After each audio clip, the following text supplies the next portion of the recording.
इकाई 3.1 भारतीय काव्य शास्त्र। अगला टॉपिक है इसके अंदर औचित्य संप्रदाय। औचित्य संप्रदाय को बहुत से विद्वानों ने स्वतंत्र काव्य संप्रदाय मानने की बजाय विभिन्न काव्य तत्वों में समन्वय स्थापित करने वाला सिद्धांत माना। इसलिए इसे समन्वयकारी सिद्धांत और इसके प्रवर्तक क्षेमेंद्र को समन्वयकारी आचार्य भी कहा जाता है। अब विभिन्न आचार्यों द्वारा औचित्य निरूपण। आरंभिक आचार्य जैसे भरत मुनि, भामह, दंडी और उद्भट। आरंभिक आचार्यों ने उचित अनुचित संबंधी विवेचन प्रस्तुत कर औचित्य संप्रदाय के लिए मार्ग प्रशस्त करने का कार्य तो किया, किंतु इन्होंने औचित्य शब्द का प्रयोग नहीं किया। आचार्य भरत मुनि ने अपने नाट्य शास्त्र में नाट्य तत्वों के लोक सिद्ध होने और आचार्य भामह ने महाकाव्य के लिए लोक स्वभाव मुक्त होने की कसौटी रखकर औचित्य का मूल स्थापित किया। आचार्य दंडी ने भी गुण दोष विवेचन करते हुए उचित अनुचित के आधार स्पष्ट किए। आचार्य उद्भट ऊर्जस्व अलंकार के संदर्भ में उचित अनुचित का उल्लेख करते हैं। काव्य शास्त्र के संदर्भ में औचित्य शब्द के सर्वप्रथम प्रयोग को कन्नौज नरेश यशोवर्मन द्वारा अपने नाटक रामाभ्युदय में किया उन्होंने। किंतु डॉक्टर सत्यदेव चौधरी का यह मत भी उल्लेख्य है कि रुद्रट ने संभवतः सर्वप्रथम औचित्य शब्द का प्रयोग करते हुए कहा है। उन्होंने कहा है कि काव्य में अनुप्रास वृत्तियों का प्रयोग औचित्य का ध्यान रखते हुए करना चाहिए। आचार्य रुद्रट ने लिखा, वैदर्भी पांचाल्यो प्रेसी करुणे भयानका दुभुत्यो लाठी गौड़ीय रौद्र कुर्याद यथोचित्य।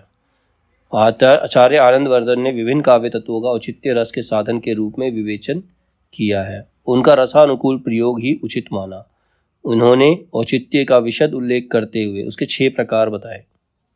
6 प्रकार कौन कौन से हैं? पहला है रसोचित्य, दूसरा अलंकारोचित्य, तीसरा गुणोचित्य, चौथा है संगठनोचित्य, प्रबंधोचित्य और फिर रीतियोचित्य।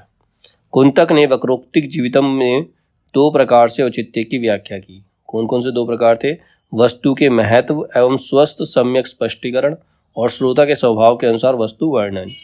उसके बाद है रामचंद्र गुणचंद ने अनुचित्य को 5 रस दोषों में से एक बताया।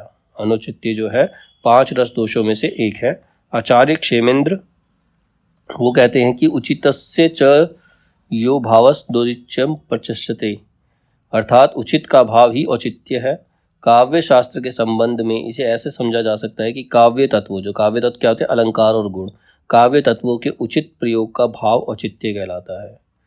काव्य रस सिद्ध होता है और उसकी आत्मा औचित्य। अब इसने लिखा है इसमें, अलंकार स्वालंकारः गुणा एवं गुणा सदा औचित्य रस सिद्धस्य स्थिरम काव्यस्य जीवितम। अब आचार्य क्षेमेंद्र ने औचित्य के 27 भेद निर्धारित किए। 27 भेद बताए। कौन कौन से हैं?